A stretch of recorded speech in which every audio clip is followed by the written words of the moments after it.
மானிடன் தன்னோட வாழ்க்கையில பல கேள்விகளுக்கு பதில் தெரியாமலேயே வாழ்ந்துட்டு இருக்கான். அதுல முக்கியமான ஒண்ணுதான் மரணம்.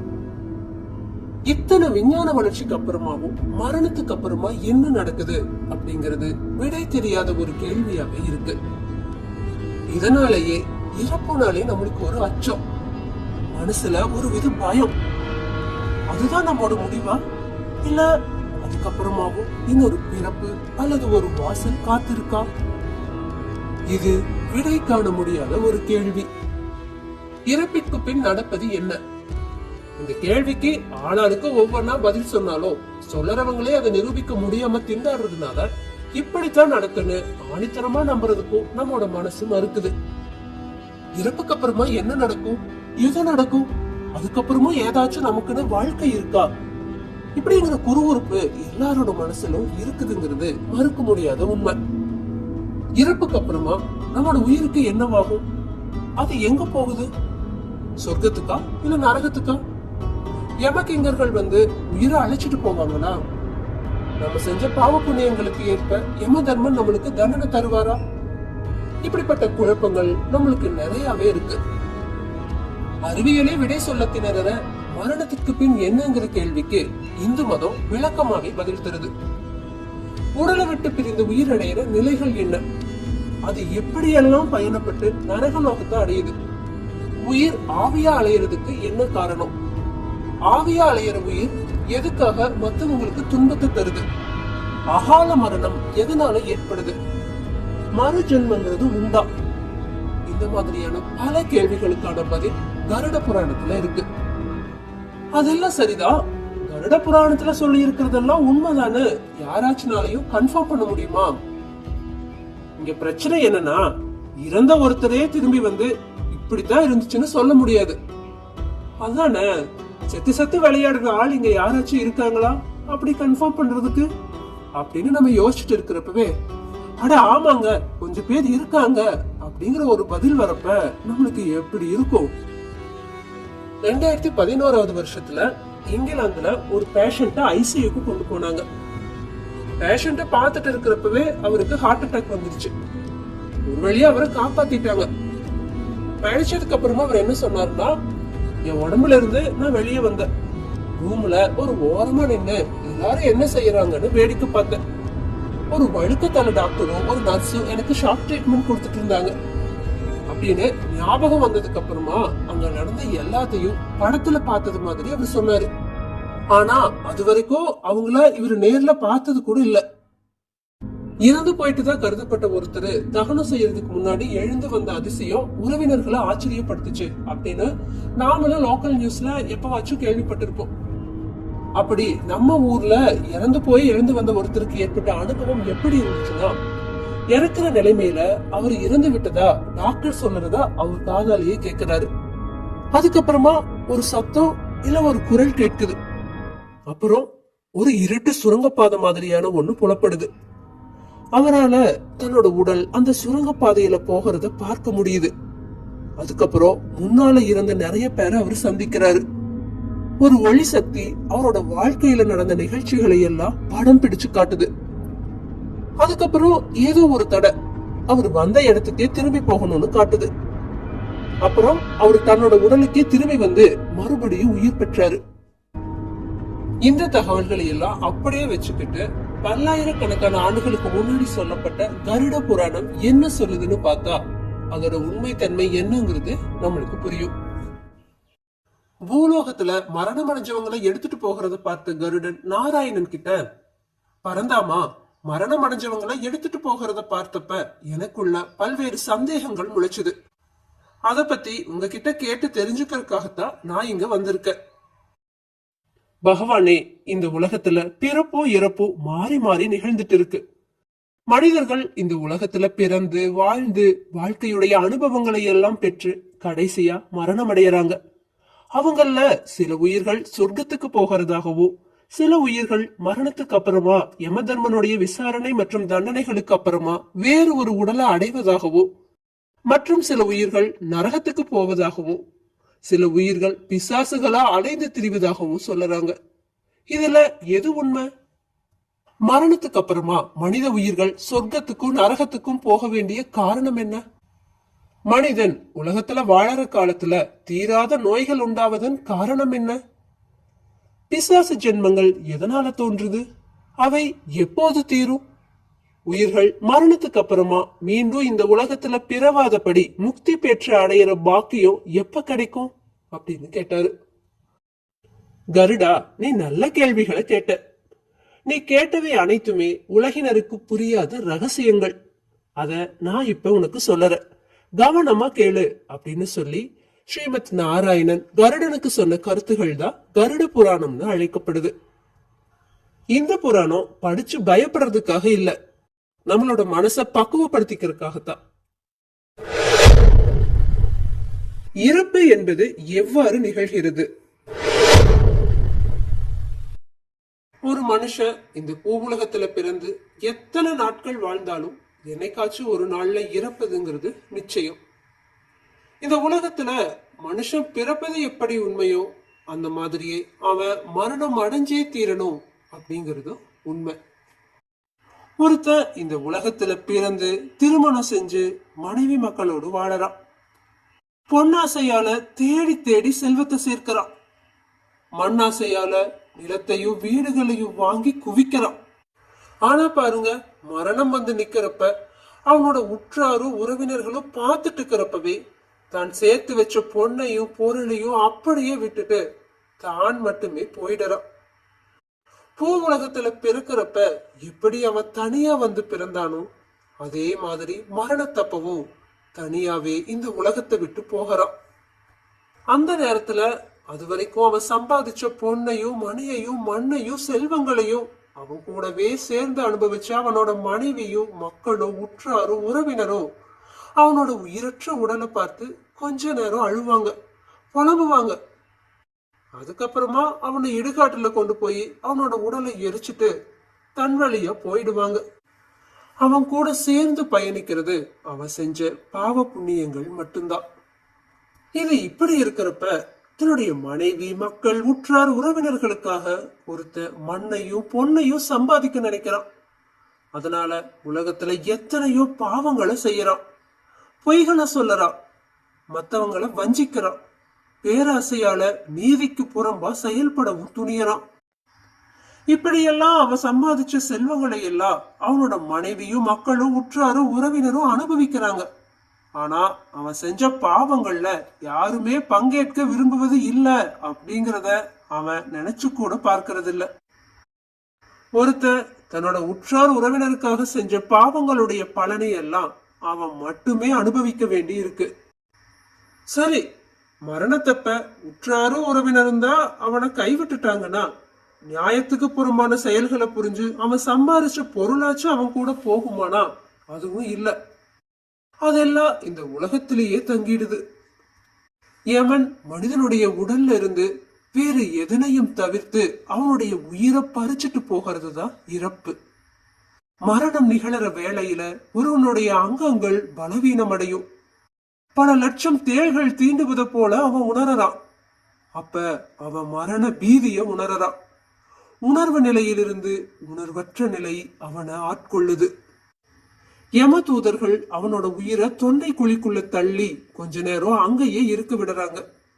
அதுக்கப்புறமா அவன் உயிரை இழக்கும்படி செஞ்சு கட்டை விரல் அளவிலான அந்த உயிரை எடுத்துட்டு போறாங்க. உயிரானது உடலை விட்டு வெளியேற நேரத்துல உதானன் அப்படிங்கிற வாயு மேலேறி வெளியேறும். அப்ப உடலுடைய வெப்பம் போயிடுது. எப்போதும் பொய்யே பேசாதவங்களுக்கும் கடவுள் மேல நம்பிக்கையோடு வாழறவங்களுக்கும் பொறாமையாலோ பேராசையாலோ தர்மத்தை விட்டு விலகாதவர்களுக்கும் மரணம் அமைதியாவே நிகழுது. பாவ உயிர்களானது தங்களோட தொண்டை வறண்டு பெருத்த துன்பத்தோடு உடலை விட்டு போகுது. வேதத்தை பழிச்சவங்க, பொய் சாட்சி சொன்னவங்க, வஞ்சகம் செஞ்சவங்க, பொய் பேசியவங்க, இவங்களோட உயிர்கள் இருண்ட பாதை வழியா மூர்க்கமும் துர்நாற்றமும் கொண்ட யம தூதர்களால இழுத்துட்டு போகப்படுது. யம தூதர்கள் தங்களோட கையில் இருக்கிற கொம்புகளால உயிர்களை அடிச்சு வதைச்சு இழுத்துட்டு போகிறாங்க.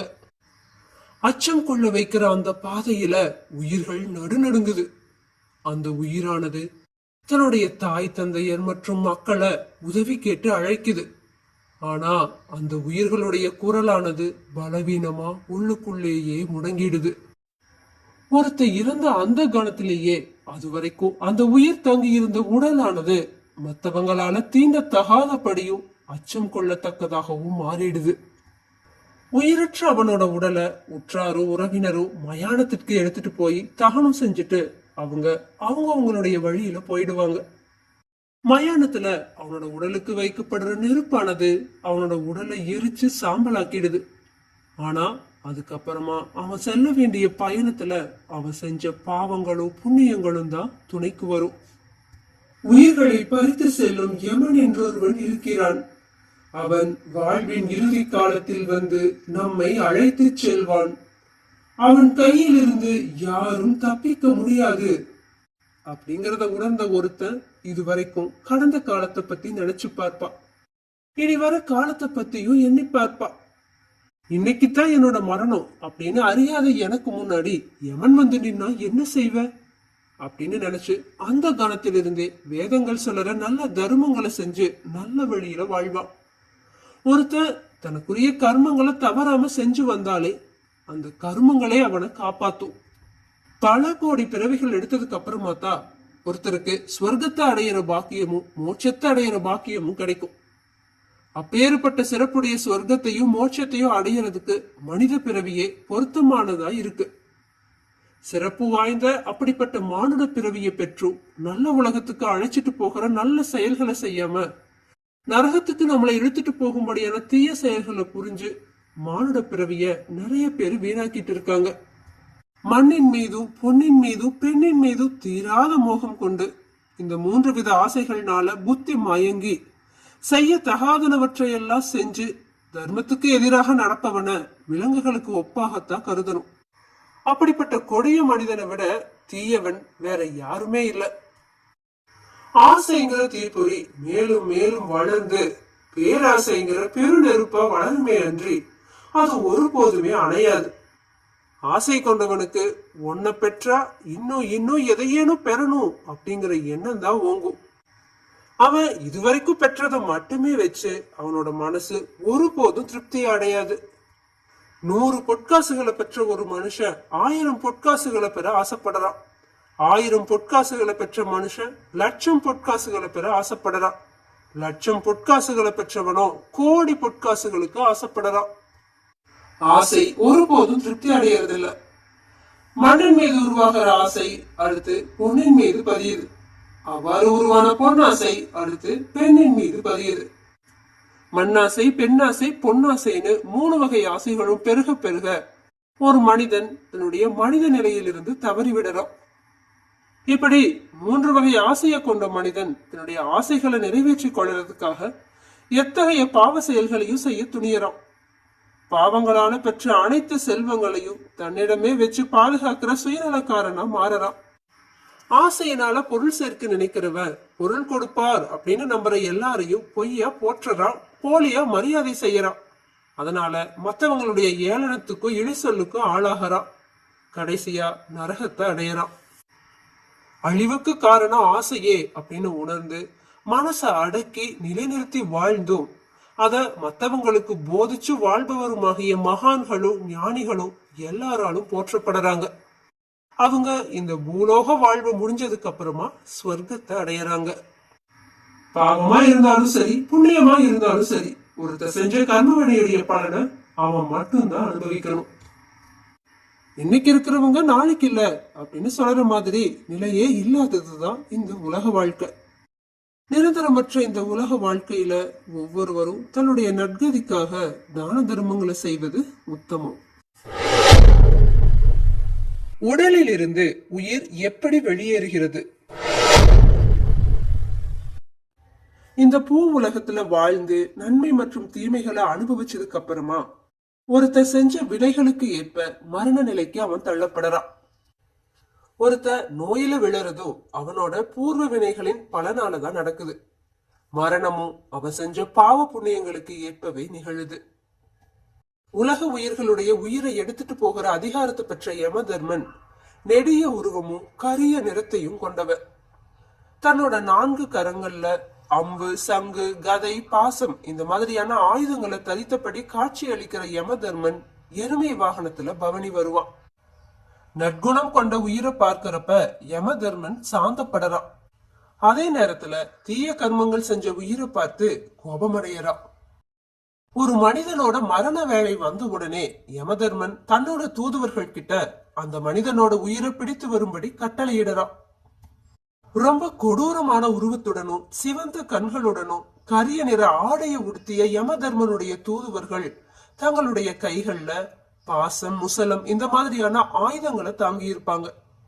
அவ்வகையான 3 வகை தூதுவர்கள் யமதர்மனுடைய உத்தரவின்படி இறப்பவனுடைய உயிரை பறிச்சுட்டு போகிறதுக்காக வருவாங்க.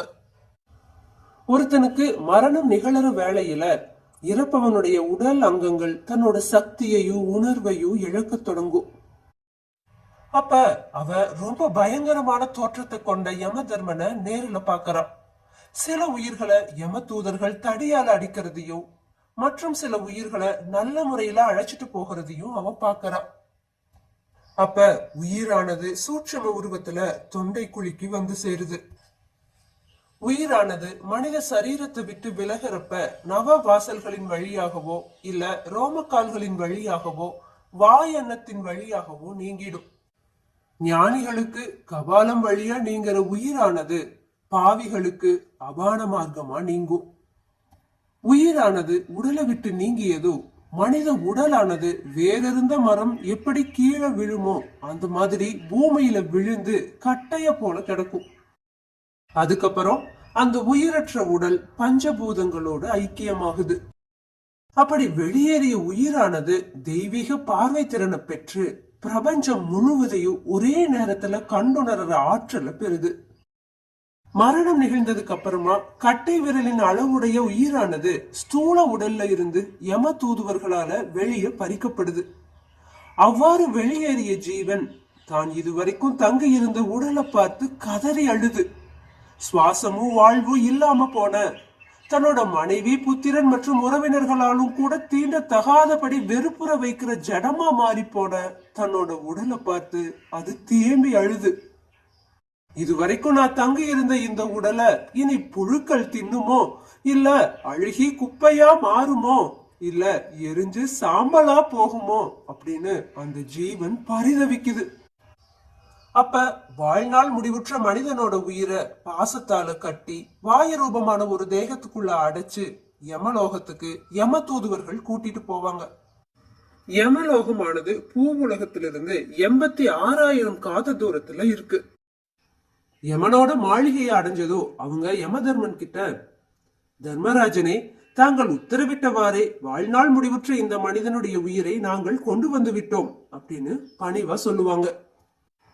யமதர்மராஜனப்ப, கிங்கரர்களே, இந்த ஜீவனை மீண்டும் அவன் பூலோகத்தில் வாழ்ந்த இடத்திலேயே கொண்டு போய் விட்டு இன்றிலிருந்து 12 நாட்கள் கழிந்த பிறகு மீண்டும் இங்கு கொண்டு வந்து நிறுத்துங்கள் அப்படின்னு உத்தரவிடுவான்.